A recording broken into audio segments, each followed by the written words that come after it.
नमस्कार दोस्तों, आप सभी का स्वागत है देवेंद्र क्लासेस यूट्यूब चैनल में। टॉपिक हमारा विश्व का और भारत का है। इस सेगमेंट में, इस वीडियो में विश्व के पर्यावरण सम्मेलनों को पढ़ेंगे हम और भारत के पर्यावरण सम्मेलनों को पढ़ेंगे। ठीक है। बहुत सारे बच्चों की डिमांड भी थी, क्योंकि कई बार क्या है, गलत कर जाते हैं वो। जैसे संबंधित पूछा जाता है पर्यावरण सम्मेलन का, या वर्ष पूछी जाती है। आमतौर पर यही प्रश्न आते हैं, यदि विश्व से आए और भारत से पर्यावरण सम्मेलन पूछे जाते हैं तो कई बार भारत के पर्यावरण सम्मेलन में व्यक्ति का नाम इंपॉर्टेंट रहता है कि कौन से व्यक्ति ने ये आंदोलन चलाया पर्यावरण से संबंधित। तो कुल मिला के ये है कि विश्व स्तर की बात करें या भारत के स्तर की बात करें, इन पर्यावरण सम्मेलनों में पर्यावरण को साफ सुथरा और स्वच्छ रखने के लिए समय समय पर ये सम्मेलन आयोजित किए गए हैं विश्व के अनेक देशों में, और अलग अलग वर्षों में आयोजित किए गए। ठीक है। चाहे ग्रीन हाउस गैसों की बात करें, चाहे जो सबसे ज़्यादा प्रदूषण फैला रही हैं उन्हीं को ग्रीन हाउस गैस कहते हैं, उनको कैसे कम किया जाए, उनको विषय को लेकर के सम्मेलन हुए हैं। पौधों को, पेड़ों को कैसे बचाया जाए, इनको लेकर के हुआ है। ओजोन परत को कैसे बचाया जाए, उसे लेकर के हुआ है ना। जंगलों के अंदर जो अलग अलग प्रकार के जीव जंतु रहते हैं उनको कैसे बचाया जाए। तो विभिन्न विषयों को लेकर के जो पर्यावरण से संबंधित हैं उनको लेकर के विश्व के स्तर पर चिंता होती रहती है समय समय पर, और विश्व के जितने भी राष्ट्राध्यक्ष हैं वो किसी न किसी देश में आयोजित सम्मेलनों में भाग लेते हैं और इन पर विशेष चिंता करते हैं, और सभी एक लक्ष्य तय करते हैं कि इस लक्ष्य के हिसाब से हमको ये वाली चीज़ें प्राप्त करनी है, जिससे कि पर्यावरण आने वाली अगली पीढ़ी तक यथावत और ठीक ठाक बना रहे। उसके विषय में एक सतत विकास की प्रक्रिया को महत्वपूर्ण माना जाता है। सतत विकास को सस्टेनेबल डेवलपमेंट इंग्लिश में कहा जाता है। इसका मतलब ये होता है कि सरकारों को विकास भी करना है, लेकिन पर्यावरण का भी ध्यान रखना है, इकोसिस्टम का भी ध्यान रखना है ना। पर्यावरण को भी नुकसान नहीं पहुंचना चाहिए, जंगली जानवरों को भी नुकसान नहीं पहुंचना चाहिए, जंगलों को भी नुकसान नहीं पहुंचना चाहिए, बायोडाइवर्सिटी को भी नुकसान नहीं पहुंचना चाहिए। उसके साथ साथ पैरेलल में ही डेवलपमेंट के कार्य भी नहीं रुकने चाहिए। तो इसी को सतत विकास बोला जाता है। तो इस विषय पर ध्यान दिया जाता है। तो इसमें विश्व भर के पर्यावरण सम्मेलन है जो पूछे ही जाते हैं हमेशा एग्जाम में, और भारत के।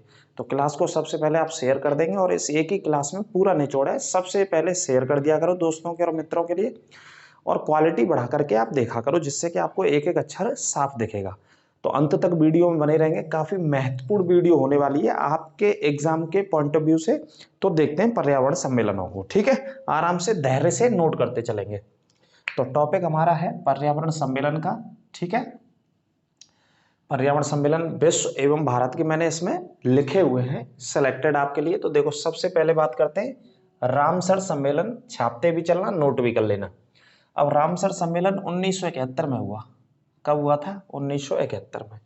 ठीक है, 1971 में हुआ, 1971 में। और ये किससे संबंधित था? प्रश्न अगला आता है कि रामसर सम्मेलन किससे संबंधित था।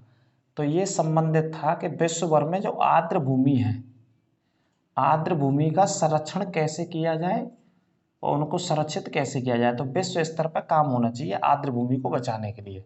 इंग्लिश में बोले तो वेटलैंड, इंग्लिश में इसे क्या बोल सकते हैं? वेटलैंड को बचाने के लिए काम किया गया। ठीक है। अच्छा, ये सम्मेलन कहाँ पे हुआ? रामसर के नाम से आता है वैसे, लेकिन देश भी आप लिखेंगे ईरान में हुआ था। कौन से देश में ये सम्मेलन हुआ? ईरान। ईरान का एक शहर है ये रामसर, ईरान का शहर है रामसर। इसी शहर में सम्मेलन हुआ, इस वजह से इस नाम से जाना जाता है। वर्ष 1971 में सम्मेलन हुआ था। आर्द्र भूमि जगह वो होती हैं जिनमें आमतौर पर पानी से संबंधित होती है, या तराई के क्षेत्र होते हैं, या झीलों के आप ले सकते हो, या दलदली इलाकों को ले सकते हो। धान से संबंधित जो क्षेत्र होते हैं, यहाँ धान की खेती होती है, वहाँ ज़्यादा पानी होता है, उसके आसपास के इलाकों में भी है ना। तो ऐसे इलाकों को कैसे सुरक्षित रखा जाए, संरक्षित रखा जाए, और सरकार कैसे यूटिलाइज कर सकती है उन चीज़ों को। तो इसमें विश्व भर के देशों ने भाग लिया, और आर्द्र भूमियों को संरक्षित करने का यहाँ पे एक लक्ष्य रखा गया, जिसमें क्या आप पढ़ते हैं, भारत में भी लगातार आर्द्र भूमि में शामिल होने वाले बहुत सारे स्थल हैं। तकरीबन 70 से 80 के बीच में स्थलों की संख्या 80 या 82 स्थलों की संख्या हो गई है, जो रामसर स्थल हैं, जो भारत के शामिल कर लिए गए हैं, जिनको सुरक्षित रखा जाएगा अंतर्राष्ट्रीय स्तर से भी और भारत के स्तर से भी। ठीक है। अब जैसे मैं उदाहरण दूं रामसर का आपको, एक छोटा सा आपके नज़दीक का, अगर एक झील की मैं बात करूं, तो जैसे सूर सरोवर झील, जैसे लोकल में कीठम झील के नाम से जाना जाता है, वो भी रामसर में शामिल की गई है। उत्तर प्रदेश से 8 से 10 ऐसी जगह हैं लगभग मैं बता रहा हूँ 8 तो जगह है ही कन्फर्म, उससे प्लस में भी हो सकती है, क्योंकि लगातार बढ़ते रहते हैं इसमें, तो उनको शामिल किया गया। अब देखो सूर सरोवर से सरकार क्या प्राप्त करेगी, जिसके अंदर जो झील है आपने सभी ने देखा होगा, लोकल वाले ने घूम करके, उसमें मछलियों का उत्पादन होता है। तकरीबन 50 से 56 प्रकार की मछलियाँ उसमें सरकार उत्पादन करती है, ठीक है। और उससे करके क्या करती है सरकार, बेनिफिट लेती है, उसका लाभ लेती है, मार्केट में ले जाती है, उससे सरकार इनकम कमाती है, और इनकम कमा करके उसका संरक्षण करती है सरकार कि किस हिसाब से संरक्षण करना है और वृद्धि करनी है इस चीज़ में। तो ऐसे इलाकों को सरकार आराम सर में शामिल कर रही है दुनिया की, ठीक है। भारत में यदि बात करें तो सबसे पहले जो शामिल हुआ वो चिल्का झील को शामिल किया गया था। कौन सी झील को, चिल्का झील को, रामसर सम्मेलन में। तो आप ये तो डिटेल की बातें हैं जो बहुत सारी हो जाएंगी इसमें जो मैं बता रहा हूँ, आप सम्मेलनों को नोट करते चले, है ना। उम्मीद है समझ पाए होंगे आप इस पूरी बात को। तो आगे बात करते हैं अब मिनी माटा सम्मेलन। एक मिनी माटा सम्मेलन हुआ था, ये वर्ष 2013 में हुआ, पारे के प्रदूषण में कमी से संबंधित था। पारे के प्रदूषण में कमी से संबंधित था, ठीक है। इसे क्या बोलते हैं, मरकरी भी बोलते हैं, इंग्लिश में क्या बोल देते हैं इसे, इंग्लिश में से मरकरी भी बोल देते हैं, उससे संबंधित था ये। अच्छा कहाँ पे हुआ, ये मिनी माटा सम्मेलन था, और कौन से देश में हुआ, जापान में। जो जापान का शहर का नाम है, लिख लीजिए, जापान के एक इलाके का शहर का नाम, तो उसी नाम से मिनी माटा के नाम से हो गया। क्योंकि आप कभी साइंस की किताब उठा के पढ़ेंगे या पर्यावरण उठा के पढ़ेंगे, पर्यावरण में जो बहुत सारी बीमारियां फैलती हैं उसमें कई बार प्रश्न आता रहता है, मिनी माटा नामक बीमारी किससे फैलती है। तो मिनी माटा नामक बीमारी किससे फैलती है, मरकरी से या पारे से, ठीक है। ये प्रदूषण है एक, इसी से फैलती है। अब जापान के एक इलाके में, चूंकि आप जानते हैं विश्व का जापान ऐसा देश है जिसके चारों तरफ प्रशांत महासागर है, टापुओं पे बसा हुआ है, 4 प्रमुख द्वीप हैं जापान के भीतर, जिन पे जापान पूरा का पूरा बसा हुआ है, ठीक है। जापान की राजधानी टोक्यो है। तो ज़्यादातर विदेशी लोगों या देसी लोगों, भारत में भी मछलियां खाई जाती है, ऐसे विदेशों में मछली खाते हैं, तो एक इलाके में एक हिस्से से विशेष से मछलियां पकड़ के लाते थे लोग और वहाँ खाते थे। अब खाते ही खाते वहाँ के लोगों में पाया गया कि बीमारी फैल गई धीमे धीमे। जो सबसे ज़्यादा उस पानी के क्षेत्र में से मछली निकाल के लाते थे, ये वाले क्षेत्र में से, मिनी माटा नामक इलाके में से, ये बाद में नाम पड़ा इसका, है ना। तो जब रिसर्च हुई इस बीमारी पे, बीमारी कैसे फैली, हजारों लोगों में ये बीमारी फैल गई, क्योंकि मछलियां खाना पसंद करते थे। अब हुआ क्या कि पानी के अंदर मछली किससे संबंधित हुई या प्रभावित हुई, मरकरी से, पारे से, जो मछली पानी के अंदर रहती थी, ठीक है। मरकरी या पारे से प्रभावित मछली हुई, और उसी मछली को पकड़ करके लोगों ने खाया, तो लोगों के अंदर भी कौन सी बीमारी फैल गई, ये वाली बीमारी फैल गई, जिसको नाम दिया गया मिनामाटा बीमारी। तो इसे रोकने के लिए, इसे कंट्रोल करने के लिए ये वाला सम्मेलन किया गया 2013 में जापान के भीतर, ऐसा है। और ये बीमारी भी कई बार आती है। मिनीमाटा बीमारी किससे फैलती है, पारे से, या इंग्लिश में क्या बोलते हैं इसे, मरकरी से फैलती है। ब्रैकेट में लिख लेना जापान, ठीक है जी। अगले पे चलते हैं। कोई दिक्कत हो तो कमेंट के माध्यम से आप किंगाली समझौता, ये अफ्रीका की एक राजधानी है देश की, जिस देश का नाम है रवांडा। कौन से देश की राजधानी है, ये रवांडा की, लिख लेना। अफ्रीका का एक देश है रवांडा, उसकी राजधानी है किंगाली। तो इसमें हुआ था 2016 में समझौता, CFC में कैसे कमी करी जाए। ये समझौता किसके लिए हुआ था, CFC, जो क्लोरोफ्लोरोकार्बन गैस होती है, उस गैस में कैसे कमी की जाए, उसको लेकर के ये समझौता हुआ था। कौन सा, किंगाली समझौता। अफ्रीका महाद्वीप में रवांडा नामक देश की राजधानी है, 2016 में वहां पे हुआ था। और आप जाते हैं, CFC जो क्लोरोफ्लोरोकार्बन जो गैस होती है वो AC से और फ्रिज से निकलती है, जो सबसे ज्यादा ओजोन परत को नुकसान करती है। कौन सी परत को, ओजोन परत को। और ओजोन परत कौन सी मंडल में पाई जाती है, समताप मंडल में पाई जाती है, 15 से 35 किलोमीटर के डिस्टेंस पे, 15 से 35 के बीच में ओजोन परत लेयर पाई जाती है, जो कि काफी मोटी है। इसकी मोटाई को डाप्सन यूनिट से मापा जाता है, आगे बताएंगे और डिटेल में, तो इसे नोट कर लेना आप, ठीक है। रवांडा की राजधानी है। कार्टाजेना की बात करें तो कार्टाजेना जो शहर है ये कहाँ पे स्थित है, स्पेन में। देश अवश्य लिखते चलना, कार्टाजेना कहाँ है, स्पेन में।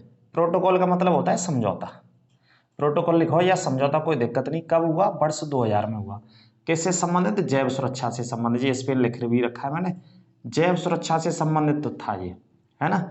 जीव जंतुओं की सुरक्षा से, इसमें जीव और पेड़ पौधे दोनों आ जाते हैं, इनकी सुरक्षा से संबंधित विश्व में, जैसा कि मैंने बताया पर्यावरण परिधन आवरण मतलब पर्यावरण में सारी चीज आ जाती है, पूरा इकोसिस्टम आ जाता है। तो विश्व स्तर पर अलग अलग बैठकें होती रही हैं कि इनको भाई सुरक्षित रखा जाएगा। अगर यही सुरक्षित नहीं रहेंगे, पेड़ पौधे जानवर जनजातियां ये सुरक्षित नहीं रहेंगे तो विश्व का क्या होगा, नष्ट विनाश हो जाएगा। तो सभी के मिलने से ही दुनिया चल रही है, एक इकोसिस्टम की वजह से, है ना।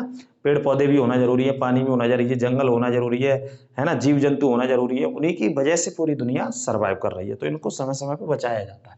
तो जैव सुरक्षा स्पेन में लिख लेना। स्पेन की राजधानी आप जानती हैं क्या है, मैड्रिड। स्पेन की राजधानी मैड्रिड है। और स्पेन कहाँ पे स्थित है, यूरोप में स्थित है, ठीक है। आगे बात करते हैं नगोया प्रोटोकॉल। अच्छा, नगोया कहाँ पे है, पहले देश लिख लिया करो, जापान में, क्योंकि बहुत सारे नए वाला क्लास देखते हो ना, आइडिया नहीं। देश सबसे पहले नगोया जापान में। वर्ष 2010 में ये सम्मेलन हुआ। ये भी जैविक विविधता से संबंधित था। जैविक विविधता, डायवर्सिटी को बचाना, किसको सुरक्षित रखना, डायवर्सिटी को। और कौन सी डायवर्सिटी, बायोडायवर्सिटी, इंग्लिश में क्या बोल सकते हैं, बायोडायवर्सिटी को, जैव विविधता को बचाने के लिए जापान के शहर नगोया में ये सम्मेलन हुआ।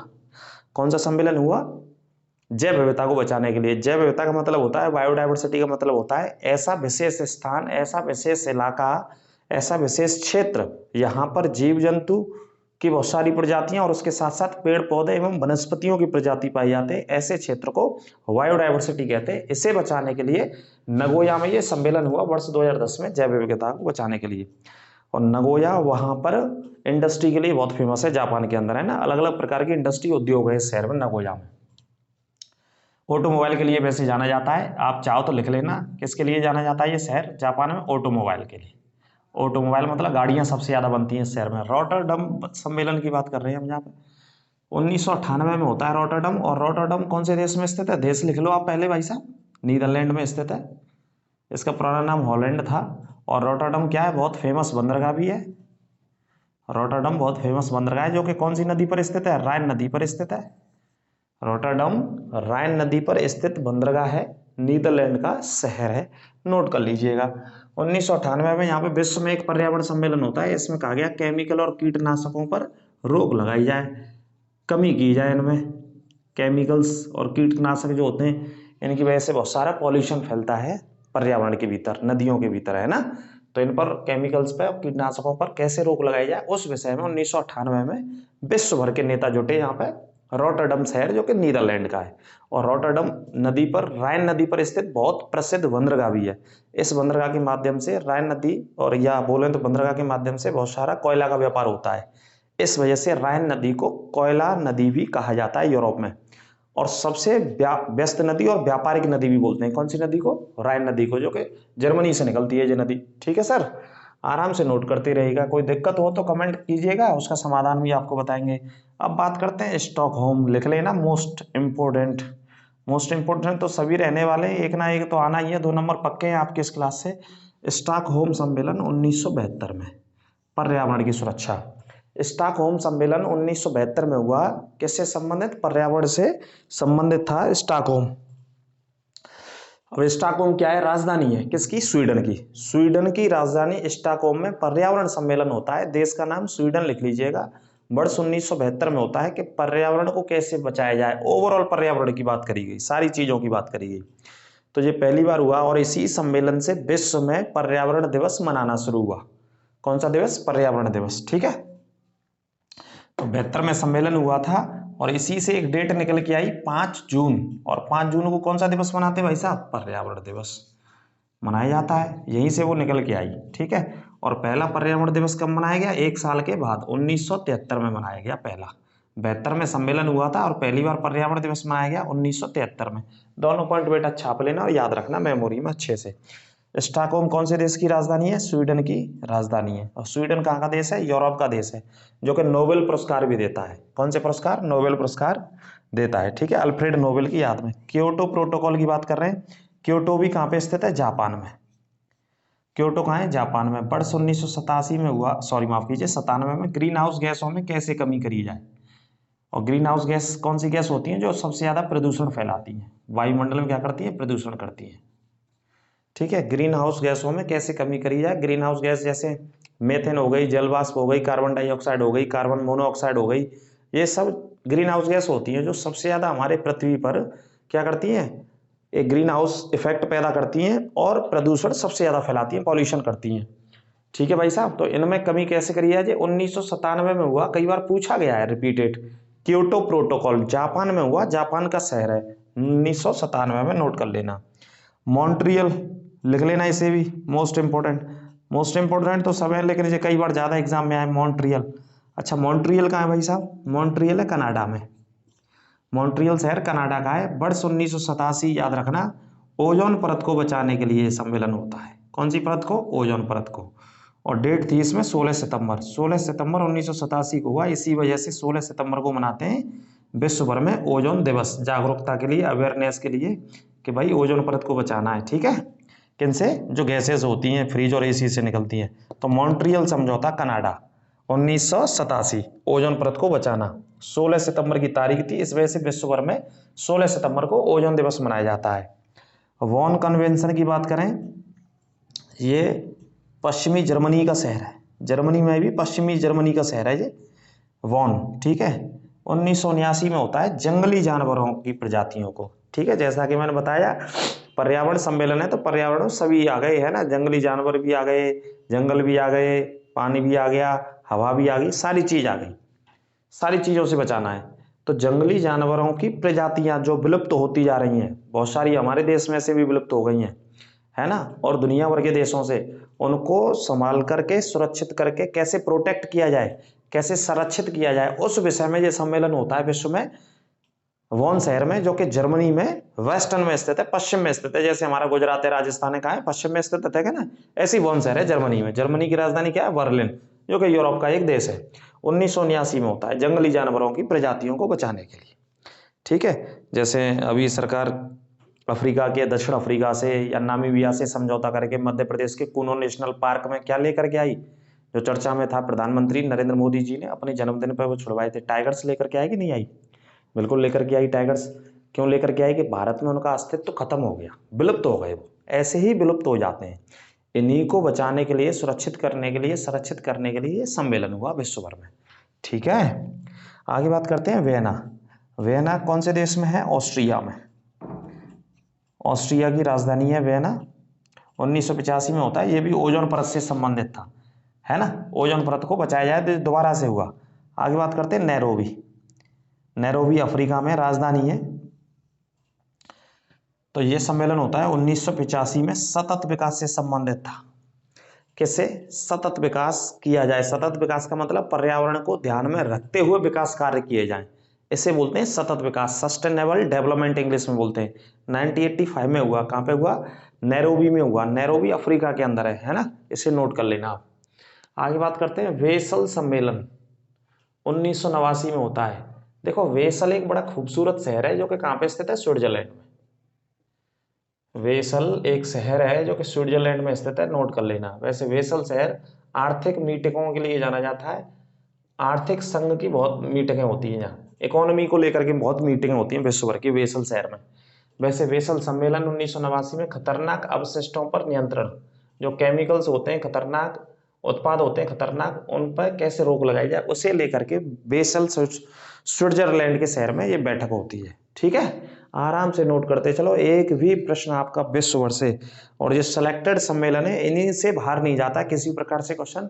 और अभी भारत के भी मैं स्टार्ट कर रहा हूँ, जो इंडिया के सबसे ज्यादा पूछे जाते हैं। ठीक है, क्लास को शेयर कर दिया करो दोस्तों के साथ, मित्रों के साथ। सेंडाई फ्रेमवर्क की बात कर रहे हैं। सेंडाई आपने जगह नहीं सुनी हो तो लिख लेना, जापान में है ये जगह।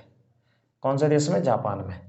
वर्ष 2015 में आपदा जोखिम नियंत्रण, जब भैया आपदा आ जाती है, ट्रेजेडी आती है, अचानक बादल फट जाता है, बाढ़ें आ जाती हैं आसपास के इलाकों में, जहाँ में नदी में पानी उफान होता है या बांधों को खोलना पड़ता है, तो उस समय किस तरीके से नियंत्रण किया जाए, मैनेजमेंट किया जाए, प्रबंधन किया जाए लोगों को बचाने के लिए, उस विषय पर यह सम्मेलन हुआ 2015 में जापान के सेंडाई में, आपदा जोखिम नियंत्रण।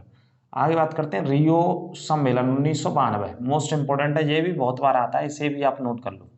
रियो सम्मेलन ब्राजील, रियो ब्राजील का एक शहर है, देश का नाम ब्राजील अवश्य लिख लीजिएगा।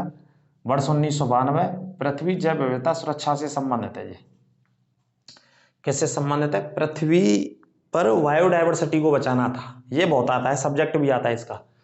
पृथ्वी पर जैव विविधता को बचाना था। इट मीन्स जीव जंतुओं को बचाना था, पेड़ पौधों की प्रजातियों को बचाना था, ठीक है। और इंग्लिश में बोले तो बायोडायवर्सिटी को बचा करके रखना है, सुरक्षित रखना है, प्रोटेक्ट करना है। 1992 में होता है ये रियो के नाम से, जो कि ब्राजील का एक शहर है, रियो डियो जेनेरियो, ठीक है। अब बात करते हैं भारत के पर्यावरण आंदोलन। अब इंडिया के बारे में बात कर लेते हैं। भारत के पर्यावरण आंदोलन के विषय में हेडिंग डालेंगे भारत के बारे में जो सबसे ज्यादा रिपीटेड होते हैं और छपते हैं इंडिया के, ठीक है। जैसे बिश्नोई आंदोलन था, जो राजस्थान में चलाया गया, 1700 में ही चलाया गया, 17वीं सदी में चलाया गया, आप ऐसे लिख सकते हैं। राजस्थान में चलाया गया, जो मारवाड़ में चलाया गया। अमृता देवी इसकी हेड थी, इसे चलाने वाली कौन थी? अमृता देवी। पर्यावरण से संबंधित था ये। किससे संबंधित था? पर्यावरण से। दूसरा सबसे ज्यादा आता है हमारे यहाँ चिपको आंदोलन, बहुत पूछा जाता है। चिपको का मतलब है पेड़ों से चिपक करके लोग पेड़ों को कटने से बचाते थे, पर्यावरण को नुकसान होने से बचाते थे, खासतौर पर पेड़ों को कटने से, इस वजह से नाम पड़ गया चिपको। 1973 में चला था ये, चमोली में, उत्तराखंड के कौन से जिले में? चमोली में। और इसे चलाने वाले थे सुंदरलाल बहुगुणा और चंडी प्रसाद, दो व्यक्ति थे। सुंदरलाल बहुगुणा का सबसे ज्यादा प्रश्न आप देखेंगे लिखा हुआ, चंडी प्रसाद भी आप नोट कर लीजिए। दोनों लोगों ने मिलकर नेतृत्व किया चिपको आंदोलन का, उत्तराखंड के चमोली जिले में। कौन से जिले में? चमोली में। इसी में भारत का पहला राष्ट्रीय उद्यान है, जिसका नाम है जिम कॉर्बेट राष्ट्रीय उद्यान, जिसकी स्थापना 1976 में करी थी हैली नामक अंग्रेज ने। तो पुराना नाम था उसका हैली नेशनल पार्क, आजकल उसका नाम है रामगंगा पार्क। उसे बनाया गया था टाइगर्स को सुरक्षित करने के लिए, है ना। और टाइगर प्रोजेक्ट भी 1973 में ही आया था, आपको पता है। टाइगर प्रोजेक्ट कब आया था? 1973 में। और उसी वर्ष में ये आंदोलन चलाया भैया। आराम से लिखिएगा, शेयर करते रहिए, और लाइक करने में कोई कंजूसी मत किया करो। आपके लिए इतनी मेहनत कर रहे हैं तो कम से कम एक लाइक करके जाया करो, और सारे मित्रों से कहा करो, अपने दोस्तों से। साइलेंट वैली 1978 में चलाया गया, केरल में चला। ये कुंती पूजा नदी को बचाने से संबंधित था। वहां की एक लोकल रिवर थी कुंती पूजा नदी, है ना। जैसे भरत पूजा सुनी होगी, पेरियार सुनी होगी, दोनों केरल की महत्वपूर्ण नदी हैं। एक कुंती पूजा नदी, साइलेंट वैली। और डायरेक्ट प्रश्न आता है कि साइलेंट वैली कौन से राज्य में? तो उत्तर लगाइए केरल राज्य में। साइलेंट वैली का मतलब है बायोडायवर्सिटी से, जैव विविधता से, है ना। जंगल बचाओ एक आंदोलन था 1982 में, झारखंड में जनजातियों के द्वारा चलाया गया। जंगलों को बचाना है, जंगलों को कटने से बचाना है, कई बार काटने पड़ते हैं विकास के लिए, है ना। एपीको आंदोलन दक्षिण भारत में चला 1983 में, कर्नाटक में लक्ष्मी नरसिम्हा इसके और हेगड़े करके एक नेता थे इसमें नेतृत्व करने वाले, ठीक है। हेगड़े करके, शॉर्ट में मुझे नाम याद है उनका। एपीको आंदोलन 1983 दक्षिण भारत में। ये भी पेड़ों को कटने से बचाने से संबंधित था, जैसे चिपको उत्तराखंड में चलाया गया, ठीक है भाई साहब। नोट करते चलो। और मोस्ट इंपोर्टेंट है नर्मदा बचाओ आंदोलन। नर्मदा नदी तो आपने सुनी होगी, कहाँ से निकलती है? अमरकंटक के पठार से। कहाँ से निकलती है? अमरकंटक के पठार, मध्य प्रदेश से निकलती है नर्मदा नदी। और पश्चिम भारत में बहने वाली भारत की सबसे लंबी नदी है, पश्चिमी सबसे लंबी नदी है ना, वेस्टर्न साइड में बहने वाली सबसे लंबी नदी है, जो कि खम्मात की खाड़ी में जाकर के गिर जाती है। कौन सी नदी? नर्मदा। और इस पर सबसे ऊंचा बांध है नर्मदा पे, सरदार वल्लभ भाई पटेल के नाम से ही है, सरदार सरोवर के नाम से जानते हैं उसे, सरदार सरोवर। उसी बांध को जब निर्माण किया जा रहा था, तो चूंकि बांध बहुत बड़े इलाके में, एरिया में होकर के बनाना पड़ता है, तो आसपास के लोगों को हटाना पड़ता है बिल्कुल वहां से, चूंकि रिस्क रहता है कभी भी बांध में अगर पानी ज्यादा आ गया और दिक्कत हो गई तो खत्म हो जाते हैं पूरे के पूरे इलाके। तो इस विषय में जब लोगों को वहां से हटाया गया, तो उन लोगों के दोबारा से पुनर्वास के लिए, कि दोबारा से उनको स्थान दीजिए, एक लंबा आंदोलन चला, जो 1980 में चलता है गुजरात में। मेधा पाटेकर जी ने चलाया था। किसने चलाया? मेधा पाटेकर जी। पर्यावरण से संबंधित ये नेतृत्व करने वाली भारत की प्रमुख, एक कह सकते हो आप, जैसे जो व्यक्ति आंदोलनों में प्रमुख हो जाते हैं, तो ऐसी ये प्रसिद्ध है हमारे भारत में पर्यावरण से और सरदार सरोवर बांध से संबंधित।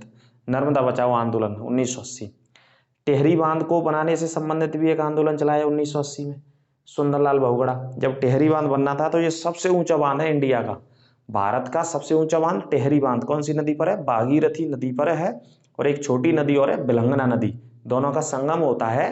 तो दोनों के संगम पर टेहरी बांध स्थित है, जो कि बहुत ज्यादा ऊंचाई में इंडिया का सबसे ऊंचा बांध है, ऐसे समझ लीजिए, ठीक है। तो इसका भी विरोध किया गया कि भाई आसपास के जो गांव के निवासी हैं, जो रह रहे हैं, उनके लिए बड़ा खतरा पैदा हो जाएगा, यहाँ पर बनाइए। लेकिन वहां बनाया गया, सरकार को जरूरत लगी, विकास कार्यों की जरूरत होती है, तो उसका भी विरोध किया गया। सुंदरलाल बहुगुणा इसमें प्रमुख थे, ठीक है। अब मैंने कुछ राज्यों की क्या लिखी है, पर्वत चोटियां लिखी हैं आपके आंदोलनों को खत्म करके। ये रिवीजन के लिए है, आप रिवीजन कर लेंगे। जैसे महेंद्रगिरी कहाँ पे है? उड़ीसा में। अनाईमुडी कहाँ पे है? केरल में स्थित है। सबसे ऊंची चोटियां हैं जी अपने अपने राज्यों की। कालसुबाई कहाँ है? महाराष्ट्र में। या इस जगह सह्याद्री पर्वत भी लिखा आ सकता है आपके लिए। पश्चिमी घाट का हिस्सा, या पश्चिमी घाट को सह्याद्री पर्वत भी बोलते हैं। तो कालसुबाई कहाँ है? सह्याद्री पर्वत, या महाराष्ट्र। धूपगढ़ कहाँ की सबसे ऊंची चोटी है? मध्य प्रदेश की सबसे ऊंची चोटी धूपगढ़ है। गुरु शिखर सबसे ऊंची चोटी कहाँ की है भैया? राजस्थान की गुरु शिखर सबसे ऊंची चोटी है।